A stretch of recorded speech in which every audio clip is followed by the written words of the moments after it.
My husband tried to give away our baby to his sister because I was unfit to be a mother. I gave him two choices.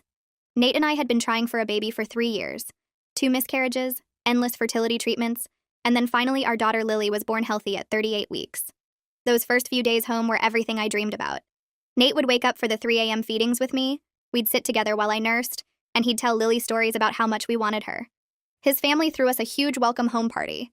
Everyone was thrilled, especially his sister Rachel, who'd been trying for kids even longer than us with no luck. She held Lily for hours that day, wouldn't put her down even when she cried. I thought it was sweet how much she loved being an aunt. Then Rachel started coming over every single day. At first, she'd bring food and help with laundry, which was actually helpful. But after 2 weeks, things got weird. She'd show up at 6 a.m. saying she wanted to let me sleep, but I'd find her in the nursery just staring at Lily in her crib. She started calling Lily my baby, instead of my niece. When I corrected her, she'd laugh and say I was being sensitive from the hormones. One morning, I woke up and found Rachel had completely rearranged the nursery because she said the layout was wrong for proper development. Nate said she was just excited and trying to help. Then Rachel started showing up during Lily's feeding times. She'd sit right next to me and watch, saying she was learning for when she had her own baby. She bought formula and kept insisting I should switch because breastfeeding was making me too tired to be a good mom. When I said no, she told Nate I was being stubborn and putting my pride over Lily's needs. He actually asked me to consider it. The breaking point was when I came back from a pediatrician appointment and found Rachel and Nate in the living room with papers spread everywhere. Rachel had printed out articles about postpartum depression, and they were making a list of my symptoms. Symptoms I didn't have. She said I seemed overwhelmed and maybe I needed more help than I was admitting. Nate was nodding along like an idiot. That night, Nate sat me down and said Rachel had offered to take Lily for a few weeks to give me a break. Not babysit. Take her. To her house an hour away. He said it would be good for me to rest and recover properly. I asked if he'd lost his mind. He said I was proving Rachel's point by getting defensive. I told him if he ever suggested giving away our baby again, he'd be talking to divorce lawyers. He slept on the couch. Rachel called the next day crying, saying she just wanted to help and I was keeping her from her niece. She said family helps each other and I was being selfish. Then she said something that made my blood freeze. She said maybe she'd be a better mother to Lily since she actually appreciated the gift of a child. I hung up on her. That weekend, Nate's mom called, saying Rachel told her I was struggling and refusing help. She offered to come stay with us to make sure Lily was being cared for properly. Then Nate's dad called, saying the same thing. Then his other sister. Rachel had told the entire family that I was an unfit mother. The next week, I found out Rachel had been telling her friends she was going to adopt a baby soon. One of them congratulated me at the grocery store for being such a selfless sister-in-law. That's when I knew this was never about helping me. Rachel wanted my baby and was trying to manipulate everyone into making it happen. So I started recording everything. Not to post anywhere, just for proof. Every visit, every conversation, every text. Rachel didn't know about the baby monitor app on my phone that recorded sound and video.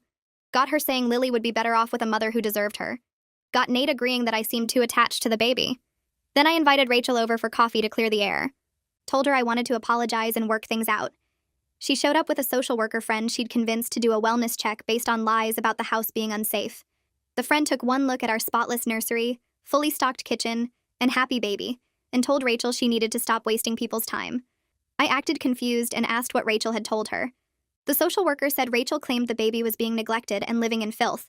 I started crying and showed her all the texts where Rachel said she wanted to take Lily. The social worker told Rachel she needed professional help and left. Rachel tried to explain, but I told her to get out. When Nate came home, I gave him two choices. Requested Reads is on Spotify now. Check out link in the description or comments. I stood in the doorway staring at him, my phone in my hand with all those recordings ready to play.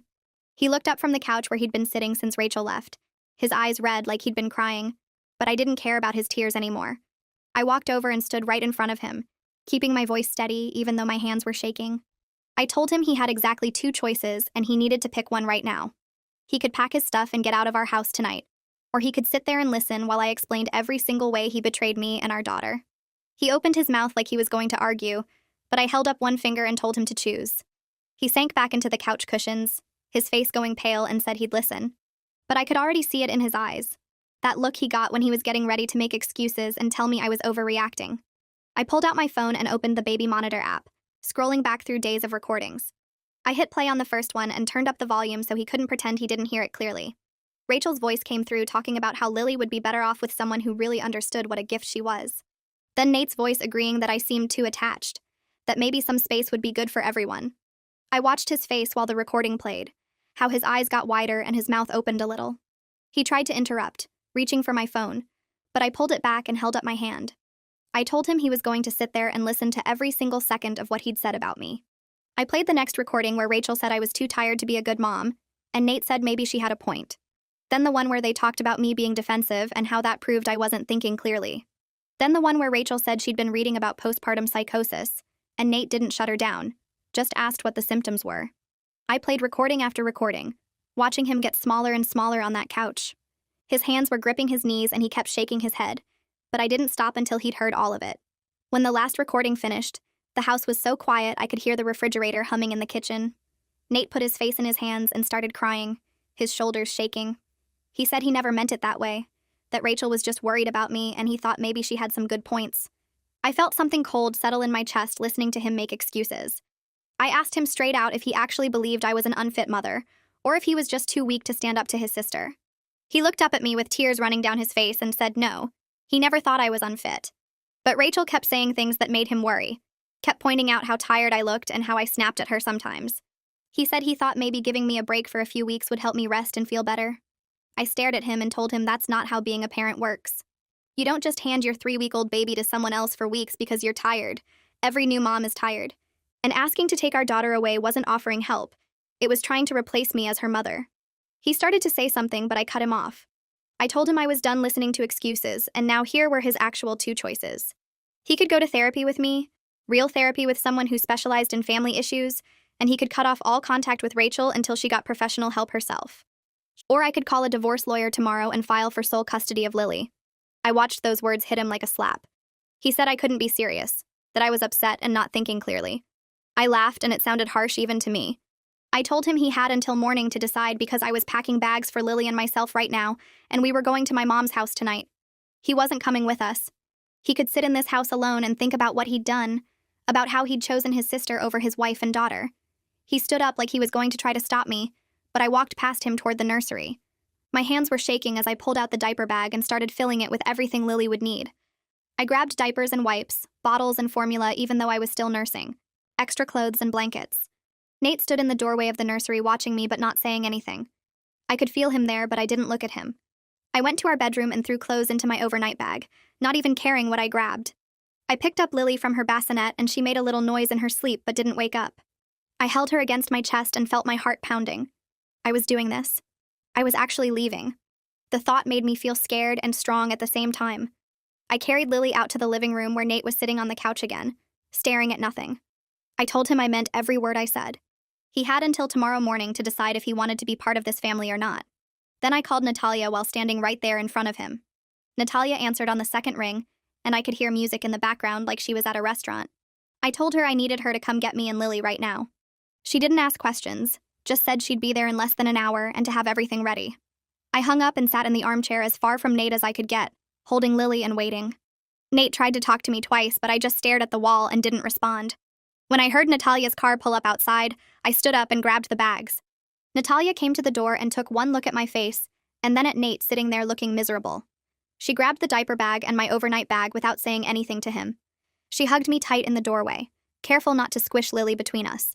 She told me I was doing the right thing, that what Rachel and Nate did was completely wrong, and I had every right to protect my baby. We loaded everything into her car and I got in the back seat with Lily in her car seat. I didn't look back at the house as we drove away. At my mom's house, Natalia helped me carry everything inside while my mom stood in the doorway looking worried. Once we got Lily settled in the guest room, I finally let myself fall apart. My mom took Lily and held her while I sat on the guest bed and cried harder than I'd cried since those miscarriages. Everything came pouring out, all the fear and anger and hurt I'd been holding in for weeks. My mom sat next to me with one arm around my shoulders and Lily sleeping in her other arm. When I could finally talk again, I told her everything. I told her about Rachel showing up every day and calling Lily her baby. I told her about the articles on postpartum depression, and Nate agreeing I seemed too attached. I told her about the social worker and the recordings, and Rachel saying she'd be a better mother. My mom's face got harder and angrier with every word. She said she never trusted Rachel's behavior at that welcome home party, how Rachel wouldn't put Lily down even when she was crying, how she kept staring at her with this weird, intense look. My mom said she'd thought about saying something but didn't want to cause problems with Nate's family. That night, I lay in the guest bed with Lily in a bassinet next to me, and my phone kept lighting up with calls from Nate. 6 times he called, and 6 times I let it go to voicemail. I could hear him moving around in the other room where my mom was still up. She came in around 11 and sat on the edge of the bed. She told me to let him sit with what he'd done, that he needed to feel the real weight of potentially losing his family. She said sometimes people don't understand how badly they've messed up until they face actual consequences. I asked her if she thought I was doing the right thing, and she said absolutely, that protecting Lily was the only thing that mattered now. I fell asleep with my hand on Lily's bassinet, feeling safer than I had in weeks, even though everything was falling apart. The next morning, I woke up to pounding on my mom's front door. I grabbed my phone and checked the time. It was barely 7 in the morning. The pounding got louder, and then I heard Rachel's voice, high and frantic, yelling that I was keeping her from her niece. My mom appeared in the doorway of the guest room already on her phone. She told me to stay inside with Lily and keep recording. I opened my phone's voice recorder while Rachel kept banging and screaming outside. She was crying and saying I had no right to take Lily away from her family, that she loved Lily more than anything, that I was being cruel and selfish. My mom's voice came through clearly telling Rachel to leave or she'd call the police. Rachel just screamed louder that she wanted to see her baby. My mom said the police were already on their way. I sat on the bed holding Lily and recording every word Rachel said through that door, knowing I'd need this evidence later. The officer showed up within 10 minutes, a tall guy with graying hair and a calm expression that made me feel safer just looking at him. Rachel was still yelling through the door when he pulled up, her voice breaking with these awful sobs that might have made me feel bad if I didn't know what she was trying to do. My mom opened the door and Rachel immediately tried to push past her, but the officer stepped in front and held up his hand. He asked Rachel to step back from the door and explain what was happening. She started crying harder and saying I'd stolen her niece, that I was keeping Lily from her family, that she just wanted to make sure the baby was okay. The officer looked at her for a long moment and then asked if Lily was her child. Rachel hesitated and said no, but she loved her like a daughter. He asked if she had any legal custody or guardianship rights. Rachel said no again, but her voice got defensive. The officer turned to my mom and asked if Rachel had been invited to the property. My mom said absolutely not, that Rachel had been told to leave and was now trespassing and harassing us. Rachel started talking faster, saying my mom didn't understand, that I was struggling and refusing help, that someone needed to check on Lily. The officer asked Rachel how she knew where we were staying. Rachel went quiet. My mom pulled out her phone and showed the officer the recording from earlier, Rachel screaming through the door about her baby. The officer's expression changed as he listened, getting harder. He asked Rachel if she had a relationship with the child's mother, and Rachel said we were sisters, which wasn't even true. My mom corrected her and said Rachel was the sister-in-law. The officer asked Rachel if she'd been asked to stop contacting us, and Rachel said yes, but it was because I wasn't thinking clearly. He told Rachel she needed to leave immediately, or he'd arrest her for trespassing and harassment. Rachel's face crumpled and she started begging, saying she just wanted to see Lily for 1 minute, just to know she was safe. The officer said that wasn't happening, and if she didn't leave right now, she'd be spending the day in jail. Rachel looked at my mom's house like she was trying to see through the walls, then back at the officer, then finally walked to her car. She sat in the driver's seat for a minute just staring at the house before she drove away. The officer came inside and asked if we wanted to press charges. My mom looked at me and I shook my head. Not because I didn't want to, but because I was so tired and just wanted it to be over. He said he understood but strongly suggested we document everything and consider a restraining order if Rachel tried to contact us again. He pulled out a notepad and started writing up a report about what happened, asking questions about Rachel's previous behavior and the social worker incident. I showed him the recordings on my phone, and he listened to all of them, his jaw getting tighter with each one. He said what Rachel was doing constituted harassment and stalking, and the recordings would be valuable evidence if we needed legal protection. He wrote down his badge number and said to call him directly if Rachel showed up again. After he left, my mom locked the door and we just stood there in the hallway. Lily started crying from the guest room and I went to get her, holding her close while she fussed. My mom made coffee and we sat at her kitchen table, not really talking, just existing in the quiet. Around noon, a car pulled into the driveway and my stomach dropped until I saw it was Nate. He looked terrible when he came to the door, his eyes red and his hair sticking up like he'd been running his hands through it all night. My mom let him in, but her face was cold. Nate stood in the entryway and looked at me holding Lily. He said he'd chosen us, that he'd do whatever it took to fix this, that he'd cut off Rachel and go to therapy and anything else I needed. The words sounded good, but I'd heard good words before. I told him words were easy and I needed to see actual action. He nodded like he'd expected that. I said he needed to call his parents right now, with me listening, and tell them the truth about what Rachel did and what he'd allowed to happen. Nate pulled out his phone with shaking hands and dialed. His dad Hugo answered and Nate put it on speaker. Nate started explaining what had happened this morning, Rachel showing up at my mom's house and screaming through the door. Hugo interrupted and said Rachel was just going through a hard time with her infertility, that we needed to be more understanding. Nate tried to keep talking, but his dad talked over him, saying Rachel was family, and we couldn't just cut her off. Nate's voice got louder, and he said Rachel had tried to take Lily, that she'd manipulated everyone into thinking I was unfit. Hugo said that was a strong word, and maybe Rachel had just been trying to help in her own way. I felt my hands start shaking. Nate said there was more, that Rachel had brought a social worker to our house based on lies.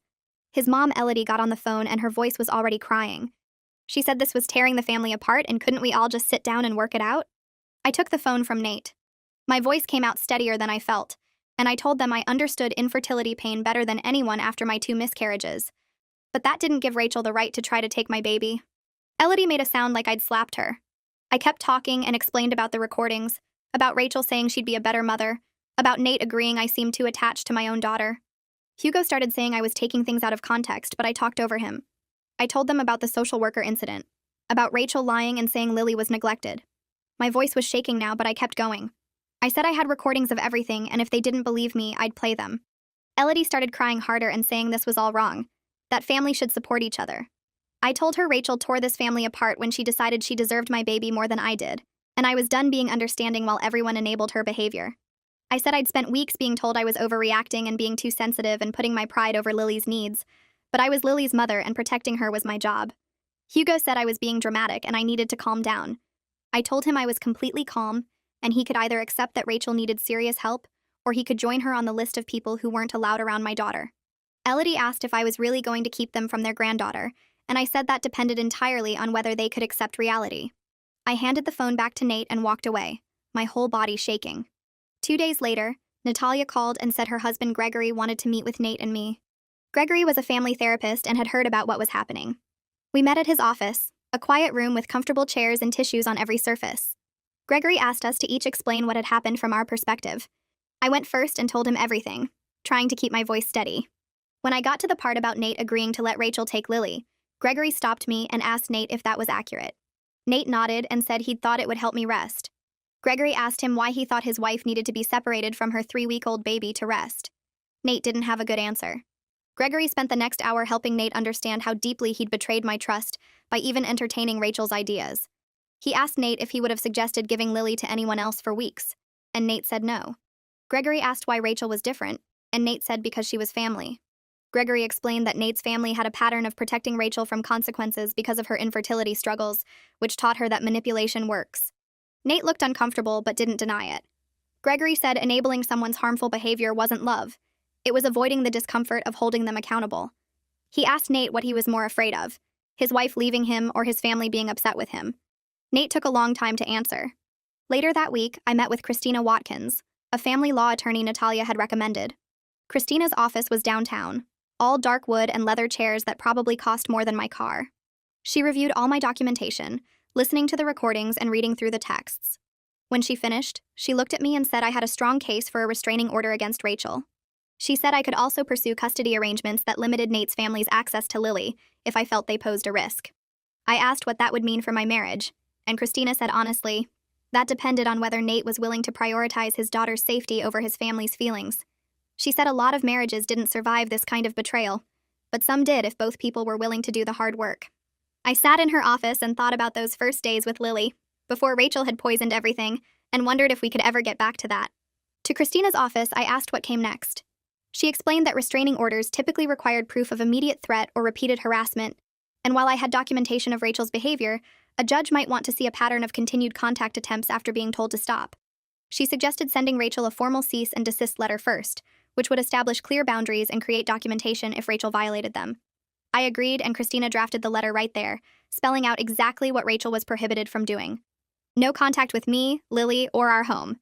No showing up at places she knew we'd be. No sending messages through other family members. The letter went out that afternoon via certified mail. 2 days later, Elodie called me directly. Her voice cracked before she even said hello. She told me she'd been thinking about everything nonstop since our conversation with Hugo, that she couldn't sleep knowing her granddaughter was growing up without her. She said she understood I was protecting Lily, and she respected that, but watching her daughter fall apart was killing her too. Elodie admitted she'd known for years that Rachel's obsession with having a baby wasn't healthy, that after Rachel's late miscarriage she'd stopped being herself. She said they'd suggested therapy back then, But Rachel insisted she was fine, and they'd let it drop because confronting her was too hard. Elodie started crying and said she should have pushed harder, should have made Rachel get help instead of hoping time would fix things. Then she asked if there was any way, eventually, after Rachel got proper treatment, that we could work towards supervised visits. Not now, she said quickly, but someday. She just needed to know there was hope of seeing Lily again. I sat on my couch holding Lily while she napped on my chest, feeling the weight of Elodie's grief through the phone. I told her honestly that I didn't know if I'd ever feel comfortable with Rachel around my daughter. Every time I thought about those recordings, about Rachel saying I didn't deserve Lily, my whole body went cold. But I said I was willing to see how Rachel's treatment went, to watch if she actually got help and respected boundaries. I told Elodie that my first priority had to be protecting Lily, and their feelings about missing their granddaughter came second to my daughter's safety. I wasn't trying to be cruel, I said, but I wouldn't risk Lily's well-being to make anyone else feel better. Elodie said she understood and thanked me for even considering it. After we hung up, I cried into Lily's soft hair, hating that everything had gotten so broken. Gregory called Nate a few days later and suggested individual therapy in addition to our couples sessions. He said Nate needed to work through his family patterns separately from our marriage issues, that the two were connected but required different approaches. Nate agreed immediately and started seeing a therapist named Dr. Miller twice a week. At first I was skeptical, thinking Nate would just go through the motions to appease me. But after his third session, he came home looking shaken. He told me Dr. Miller had helped him see how his family's dysfunction had taught him to normalize Rachel's boundary violations, how they'd all learned to prioritize keeping peace over addressing real problems. Nate said he'd spent his whole life being told that Rachel needed extra understanding because of her struggles, and he'd internalized that to the point where he couldn't recognize when her behavior crossed into dangerous territory.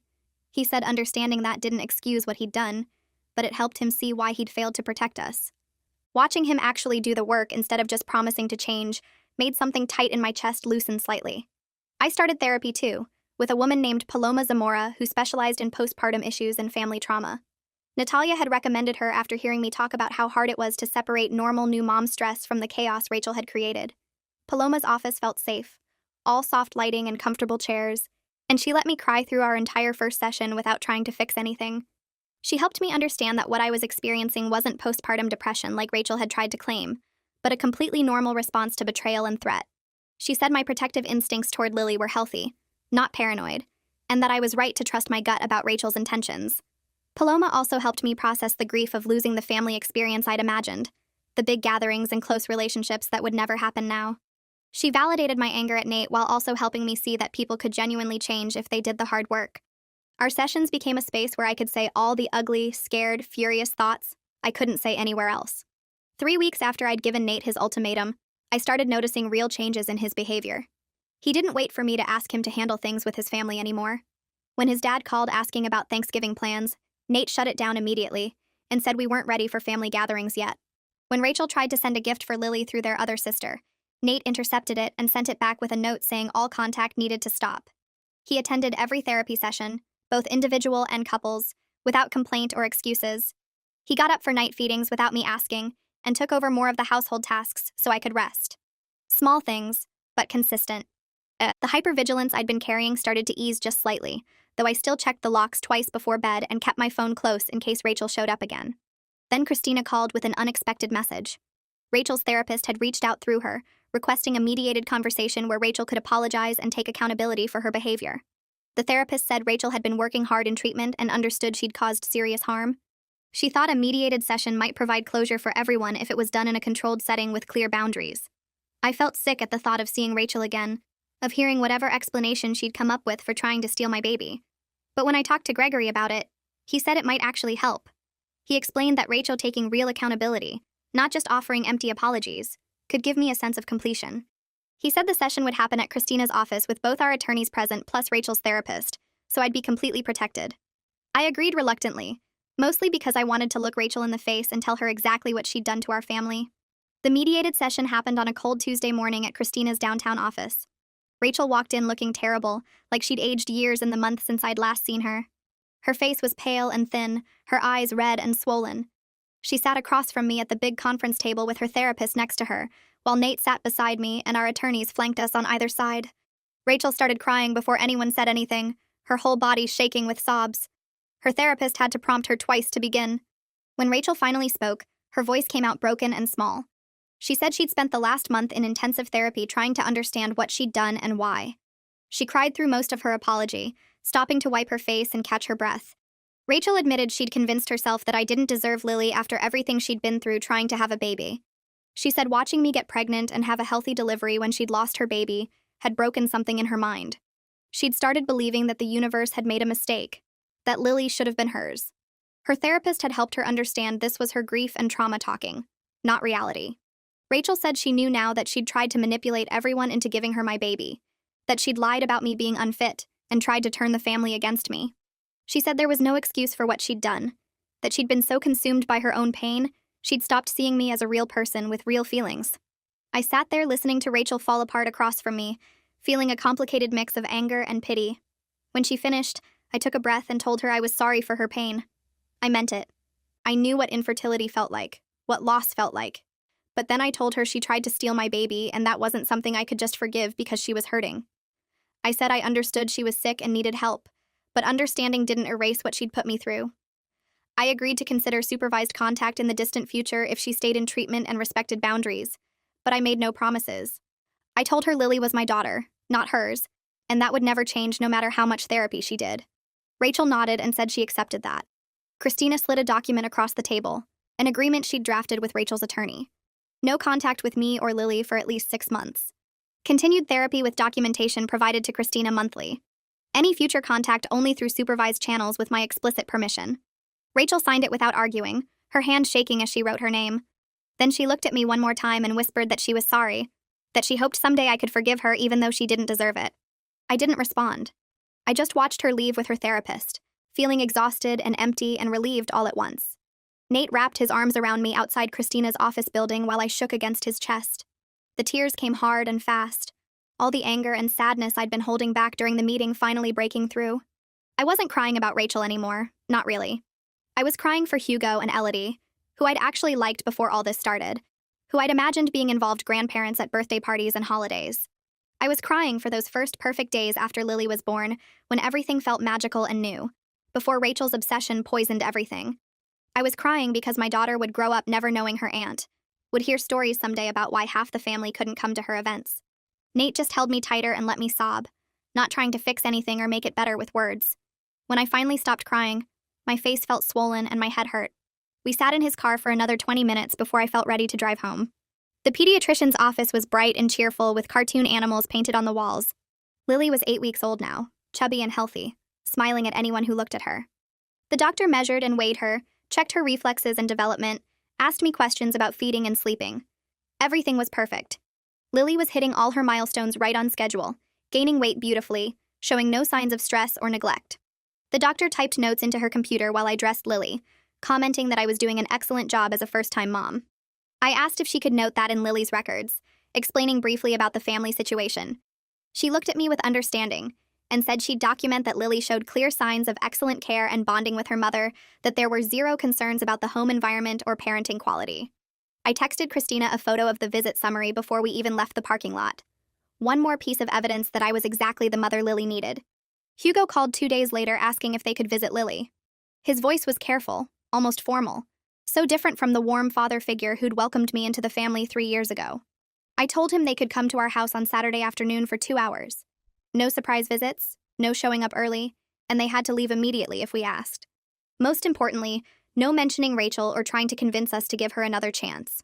Hugo agreed to everything without arguing. When Saturday came, I was so nervous I almost canceled. Elodie brought flowers and a new outfit for Lily, setting both on the coffee table without making a big deal about the gifts. They sat stiffly on our couch at first, making awkward small talk about the weather and Hugo's work. But then Lily made one of her little cooing sounds and reached toward Elodie, and something softened in both of them. They spent the next hour just being grandparents, making silly faces at Lily and taking pictures, asking about her sleep schedule and whether she'd smiled yet. Nobody mentioned Rachel. Nobody tried to defend her or minimize what happened. When their 2 hours were up, they thanked us for letting them come and asked if they could visit again next week. After they left, Nate said that was harder than he expected, seeing his parents try so hard to respect boundaries they never had to think about before. The support group met Tuesday evenings in a church basement across town. 8 women sitting in a circle, all dealing with family members who wouldn't respect boundaries around their kids. One woman's mother kept posting photos of her grandson on social media after being asked repeatedly to stop.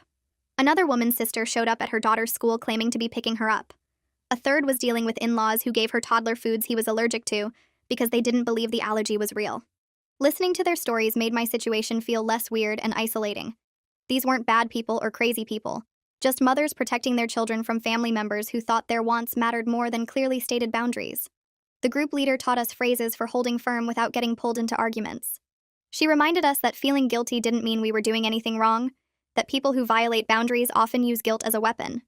I left each meeting feeling stronger and less alone, with new strategies for the inevitable moments when Nate's family would push back against our rules. Natalia planned the gathering at her house on a Sunday afternoon. She invited 6 of my closest friends, the ones who'd been checking on me constantly since everything exploded with Rachel. Her dining room table was covered with food, and she'd made a banner that said, "Celebrating Strong Moms" in glitter letters. It was cheesy and perfect. We spent 3 hours just talking and laughing, everyone taking turns holding Lily and telling me how amazing I was for protecting her. Nobody brought up Rachel except to say I'd handled everything exactly right. Natalia made a toast about reclaiming the joy of new motherhood that had been stolen from me, and I cried happy tears instead of sad ones for the first time in months. My friend Jessica brought a journal and had everyone write advice or encouragement for me to read later when things got hard. By the time I left, my face hurt from smiling, and I felt lighter than I had since Lily was born. The drama with Rachel had consumed so much energy that I'd forgotten what it felt like to just celebrate my daughter and enjoy being her mom. The letter arrived 4 months after the mediation session, forwarded through Rachel's therapist like we'd agreed. Rachel's handwriting covered 2 pages, asking if she could send gifts for Lily's milestones. She promised not to include notes or try to contact us directly, just wanted to acknowledge birthdays and holidays with presents.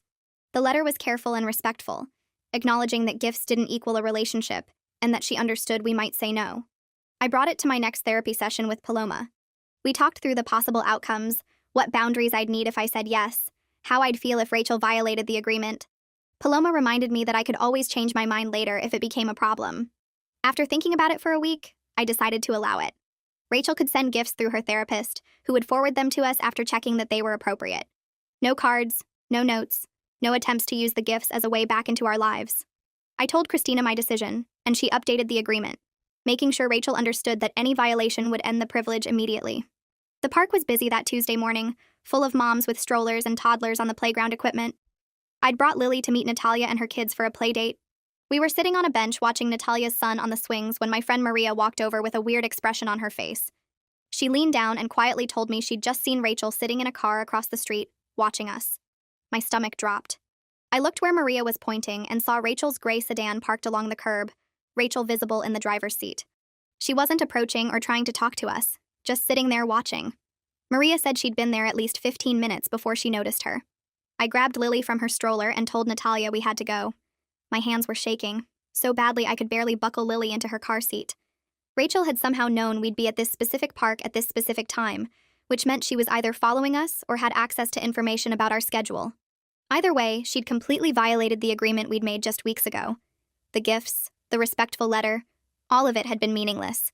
Rachel still thought she had some right to be near Lily, still couldn't accept that she'd lost all access to our family. I called Christina from the parking lot before I even started driving home. She answered immediately and listened while I explained what happened, my voice high and panicked. She told me to go straight home and stay there while she filed for the restraining order we'd discussed months ago. This was exactly the kind of escalation she'd warned me about, Rachel testing boundaries and seeing what she could get away with. Christina said the documented pattern of behavior plus this stalking incident would make the restraining order easy to get approved. When Nate got home from work, I was still shaky and upset. He called Rachel immediately, his voice cold and furious in a way I'd never heard before. He told her she'd just destroyed any possibility of ever meeting Lily, that showing up at the park was stalking and he was done making excuses for her. Rachel tried to say she just wanted to see Lily from a distance, that she wasn't hurting anyone. Nate cut her off and said she'd proven she couldn't be trusted with even the smallest privilege, and now she'd face legal consequences. He hung up while she was still trying to explain herself. Christina filed the paperwork the next morning and we had a court date within the week. The judge reviewed all the documentation we'd compiled over the past 5 months, the recordings and texts and the social worker incident, and now the park stalking. Rachel's lawyer tried to argue that she was just a grieving woman who made mistakes, but the judge wasn't buying it. The pattern was too clear, the escalation too obvious. The restraining order was granted that same day. Rachel had to stay at least 500 feet away from me, from Lily, from our house, and from any location she knew we went regularly. If she violated it even once, she'd face criminal charges. Walking out of the courthouse, I felt relief and sadness mixed together. This was really it. Rachel would never hold Lily, never be at family gatherings, never have the aunt relationship she'd wanted so desperately. But she'd done this to herself by refusing to accept boundaries, by choosing her obsession over getting real help. Hugo and Elodie came over that evening looking destroyed. Elodie's eyes were red from crying, and Hugo looked like he'd aged 10 years. They sat on our couch, and Hugo said they couldn't believe it had come to this, that their daughter now had a restraining order against her. Nate didn't soften or apologize. He told them Rachel did this to herself by stalking us at the park after we'd given her a chance with the gift agreement.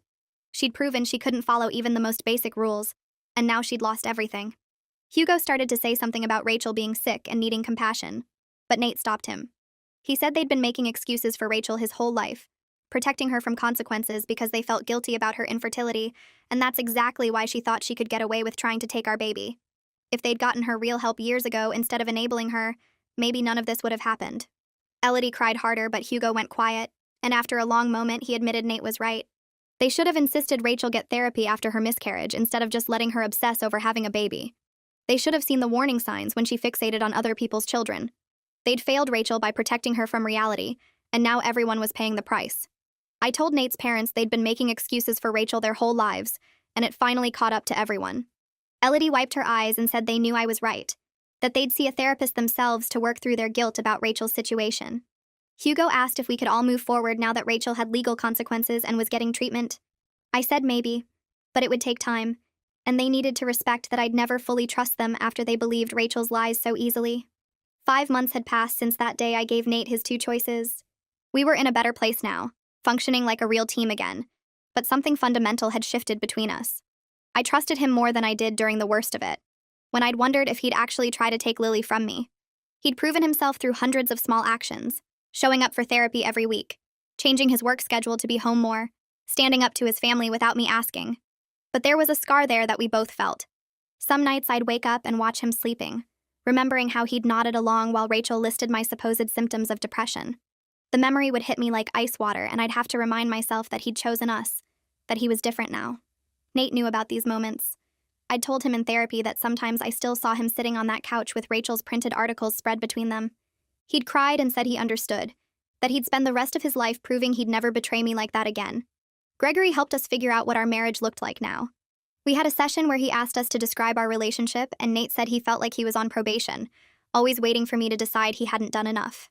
I admitted that was partly true, that I needed him to understand his betrayal had permanent consequences. Gregory said that was fair, that Nate had broken something precious, and rebuilding would take years, not months. He helped Nate accept that I needed ongoing reassurance, that he couldn't just apologize and expect everything to go back to normal. Nate agreed without arguing. He said he'd rather spend his life earning back my trust than lose me and Lily by being defensive. That session helped more than all the others combined because Nate finally got it. He understood that his actions had changed our marriage forever, and he had to live with that. My mom packed up to go home but promised to visit every few weeks. She hugged me at the door and said she was proud of how I'd protected Lily, that not every woman would have the strength to stand up to her husband and his entire family. I cried because I hadn't felt strong during any of it, just scared and angry. She said that's what real strength looked like, doing the hard thing even when you're terrified. Before she left, she pulled Nate aside, and I heard her tell him he'd better never give her reason to come back and take me and Lily away for good. He promised her he wouldn't. Watching her car pull away made me sad because having her there had felt like a safety net, but I also knew Nate and I needed to figure out our family without her as a buffer. I started taking Lily to baby classes at the community center. There was a music class on Tuesdays and a movement class on Thursdays, and I met other moms who just wanted to talk about normal things. Nobody knew about Rachel or the restraining order or any of the drama. We talked about sleep schedules and teething and whether our babies were rolling over yet. One mom complained about her mother-in-law buying too many toys, and I had to bite my tongue because at least her mother-in-law wasn't trying to steal her baby. But it felt good to have these normal conversations, to be around people who saw me as just another new mom instead of someone who'd been through trauma. I exchanged numbers with a few of them, and we started meeting at the park between classes. Lily loved watching the other babies, and I loved having friends who didn't know my story. Nate came home one evening and told me he'd gotten a promotion at work.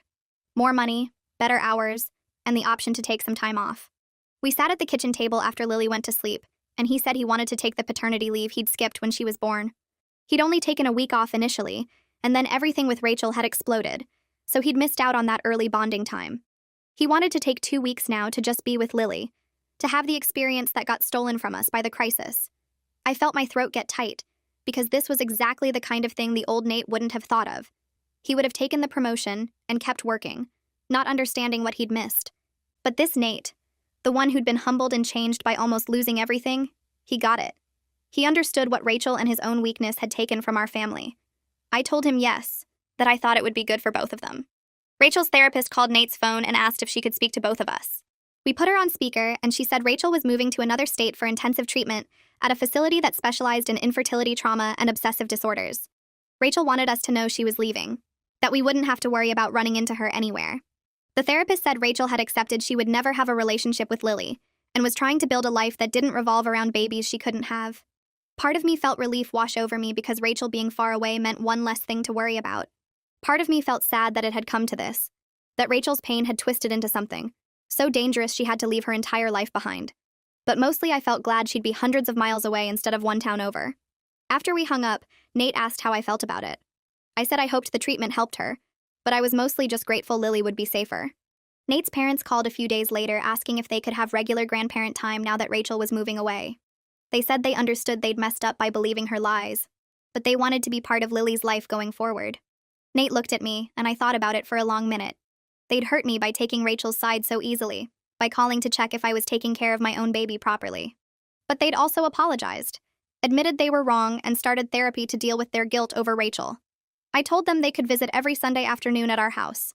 They had to respect our rules, leave when we asked, and never bring up Rachel or make excuses for her behavior. Hugo agreed immediately, and Elodie promised they would follow whatever boundaries we set. Their first visit was awkward. They were too careful, asking permission before holding Lily, leaving after exactly an hour even though we hadn't asked them to go. But by the third visit, they relaxed and just enjoyed their granddaughter. They brought age-appropriate toys, not the overwhelming piles Rachel used to show up with. They asked about Lily's development without implying I was doing anything wrong. It wasn't perfect, but it was progress. I bought a journal and started writing down everything that had happened. Partly for my own processing, working through the feelings that still hit me at random moments. Partly so I'd have a record if Lily ever asked why she didn't know her Aunt Rachel. I wrote about the early days when Rachel seemed helpful, about finding her staring at Lily in the crib, about the moment I realized she actually wanted to take my baby. I wrote about Nate's betrayal and the recordings and the social worker incident. I wrote about the restraining order and the therapy and the slow process of rebuilding trust. Paloma said documenting my feelings would help prevent them from turning into long-term anger. She said I needed to process the trauma instead of just pushing it down, and writing helped me do that. Some entries made me cry while I wrote them. Others made me angry all over again. But getting it all out on paper felt like releasing pressure from a valve that had been building for months. 6 months after everything started, Lily was thriving. She was sitting up on her own, grabbing at everything, laughing at silly faces. The pediatrician said she was hitting all her milestones right on schedule, developing beautifully. I was sleeping better now that she was down to one night feeding. The constant fear that had lived in my chest for months was finally easing, though I was still careful about who came around my daughter. I didn't leave her alone with anyone except my mom and Natalia. I checked the locks every night before bed. I kept my phone charged and nearby at all times, but I wasn't jumping at every sound anymore. I could take Lily to the park without scanning for Rachel's car. The hypervigilance was fading into normal parental caution instead of trauma response. Nate suggested we go on a date night, our first since Lily was born. My mom came to babysit, and I felt nervous leaving Lily even though I knew she was safe with my own mother. We went to a quiet restaurant, and it felt strange to be out without the diaper bag, without listening for Lily's cries. Nate reached across the table and took my hand. He said he wanted to talk about the future, about maybe trying for another baby eventually, about building the family we'd always wanted. I told him I wasn't ready yet, that I needed more time to feel secure in our marriage and trust that he'd protect our family no matter what. He said he understood and would wait as long as I needed. Then he promised me that he would never let anyone, family or not, threaten our little family again. He said he'd learned what mattered most, and he wouldn't forget it. I believed him because he'd spent 6 months showing me through actions, not just words. I looked at myself in the bathroom mirror one morning while Lily napped and barely recognized the person staring back. Not because I looked tired or different physically, but because something in my eyes had changed. I'd become someone who could record conversations with family members, who could threaten divorce, who could get a restraining order against her husband's sister without flinching. 3 years ago, I would have backed down, apologized, tried to keep everyone happy even if it hurt me. Now I protected my daughter first and dealt with hurt feelings later. The change scared me sometimes because I never wanted to be the person who caused family rifts or made people choose sides. But I'd learned something important during those awful weeks after Lily was born. I could trust my instincts even when everyone around me said I was wrong. I could stand up to people I loved when my daughter's safety was at stake, even when my hands shook and my voice cracked. That strength didn't come naturally or easily. It came from pure fear mixed with love so fierce it surprised me. Every time I wanted to give in or apologize or make peace, I remembered Rachel saying she'd be a better mother, and Nate nodding along like an idiot. That memory kept my spine straight when guilt tried to bend it. The restraining order meant Rachel legally couldn't contact us for a year, and honestly that felt like breathing after holding my breath for months. But information still filtered through because Nate's parents visited every week now, and they talked to Rachel's therapist sometimes. Hugo told us one Sunday afternoon that Rachel was doing better in her intensive treatment program. She'd accepted that she wouldn't have a relationship with Lily, at least not for many years. Maybe never. Her therapist said Rachel finally understood that her actions weren't about helping me, but about her own desperate need for a baby after years of loss. Elodie cried when she told me this, saying she wished they'd gotten Rachel help sooner instead of making excuses. Part of me felt sad hearing about Rachel's progress because it confirmed she'd been genuinely struggling, not just being malicious. But mostly I felt relief that she was far away and getting the help she needed. It was sad but necessary, like Paloma said in therapy. Some people you have to love from a distance to protect yourself and your family. Rachel was one of those people now. Maybe forever.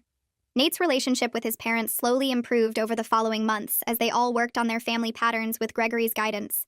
Hugo and Elodie started individual therapy after Gregory suggested it during one of our sessions. They came to our house one evening and sat in our living room looking uncomfortable, which was fair because the last real conversation we'd had involved them defending Rachel's lies about me. Hugo spoke first, his voice rough like the words hurt coming out. He said they'd enabled Rachel her whole life because they felt guilty about her infertility struggles. Every time she crossed a line, they made excuses because she was hurting. They taught her that manipulation worked and consequences didn't apply to her. Elodie added that their therapist helped them see how they'd damaged Rachel by protecting her from reality and damaged their relationship with Nate by expecting him to go along with it. They were trying to break those cycles now, working on setting boundaries with Rachel even though it was hard. I respected that they were finally doing the work even though the damage was already done. Our relationship would never be what it could have been if they'd supported me from the start. But I could appreciate their effort to change and their genuine love for Lily. That was enough for now. I started planning Lily's first birthday party in October and decided immediately to keep it small. The big family gatherings I'd imagined before all this happened weren't realistic anymore, and trying to force them would just create stress. I made a list of immediate family and close friends, maybe 20 people total. Nate's parents were invited because they'd proven themselves over the past months by respecting our boundaries and showing up consistently for Lily. My mom, obviously, plus Natalia and her family because they'd been there through everything. A few friends from my mom group who didn't know about the drama and just thought I had a sweet baby. I told Nate the rules clearly when we discussed the guest list. No discussion of Rachel at the party, no drama, no tension. This was about celebrating our daughter's first year of life, and I wanted it to be happy. He agreed immediately and said he'd make sure his parents understood. Elodie called me a week later to ask if she could help with decorations or food, and I heard in her voice that she was trying. I let her bring a cake because it felt like a safe way to include her. Planning that party felt symbolic somehow, like I was reclaiming the joy that got stolen during Lily's first weeks. This time I was in control of who came into our space and what kind of energy they brought with them. Paloma helped me work through the grief of losing the family experience I'd imagined during all those years of trying to get pregnant. I'd pictured big holiday gatherings with cousins running around, close relationships with in-laws where they'd babysit and we'd do Sunday dinners. I'd wanted Lily to grow up surrounded by extended family who all loved her and each other. That vision died when Rachel tried to take my baby and Nate's family took her side. Even though things were better now, we'd never have that easy closeness I'd dreamed about. There would always be tension and careful boundaries and topics we couldn't discuss.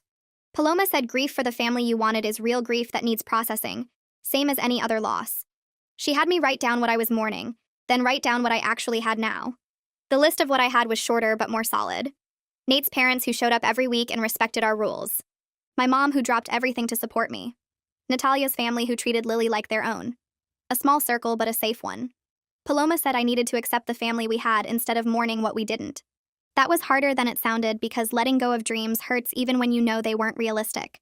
But slowly I was learning to appreciate what was real instead of grieving what wasn't. A year after Lily's birth, I was going through photos on my phone and found pictures from those first weeks home. Lily tiny and red-faced, me looking exhausted but happy. Nate holding her with this odd expression. Then photos from the welcome home party where Rachel held Lily for hours. I zoomed in on Rachel's face in those pictures and saw something I'd missed at the time, an intensity that went beyond normal aunt excitement. I felt angry all over again looking at those photos, angry at what Rachel and Nate's weakness stole from us. Those first weeks should have been pure joy, just us learning to be parents and falling in love with our daughter. Instead, they were tainted by manipulation and betrayal and fear. I'd never get those weeks back. Lily would never have that innocent beginning where her whole family welcomed her without ulterior motives. But then Lily crawled over to where I sat on the floor and pulled herself up using my leg, laughing at her own accomplishment. She reached for my phone with chubby hands and I picked her up instead, holding her close. She smelled like baby shampoo and the banana she'd eaten for snack. This was what I protected. This happy, healthy, safe baby who didn't know anything about the drama that surrounded her birth. I made hard choices that hurt people and damaged relationships, but I'd do it all again to keep her safe. That certainty felt solid in my chest, stronger than the anger or grief. Nate and I discussed having another baby one evening after Lily was in bed, sitting on the couch like we used to before everything got complicated. He said he wanted to try again eventually, give Lily a sibling, have the family we'd always planned. I was honest with him in a way I couldn't have been a year ago. I needed more time to feel secure in our marriage and trust that he'd protect our family no matter what. He'd proven himself over the past year through consistent actions, but that betrayal left a mark that hadn't fully healed. I wasn't sure when or if I'd be ready to be that vulnerable again, going through pregnancy and the postpartum period when I'd needed him most, and he'd failed me. Nate's face fell, but he nodded and said he understood. He'd wait as long as I needed because he knew he'd broken something precious, and rebuilding took time. Then he promised again that he would never let anyone threaten our family, that he'd learned what mattered most. I believed him because he'd spent a year showing me, not just telling me. But belief and readiness were different things. Maybe eventually I'd feel safe enough to try again. Maybe not. Either way, we had Lily, and that was enough for now. Life settled into a new normal that wasn't perfect, but was ours. My relationship with Nate's family would never be what it could have been if they'd supported me from the start. There would always be careful boundaries and topics we avoided, and a wariness on my part that wasn't there before. But Lily was safe and loved and thriving, hitting her milestones and laughing at everything. She didn't know her Aunt Rachel and probably never would. She'd grow up with a small but solid circle of people who genuinely cared about her without hidden agendas. I learned that being a good mother sometimes means making hard choices that hurt, choices that other people judge or don't understand. It means trusting your instincts even when everyone says you're wrong. It means protecting your child even when it costs you relationships and dreams and the family experience you imagined. I'd make the same choices again without hesitation, because Lily's safety mattered more than anything else. That knowledge sat solid in my chest, unshakable. I became someone fiercer and stronger through this experience, someone who could stand up to people I loved when my daughter needed protecting.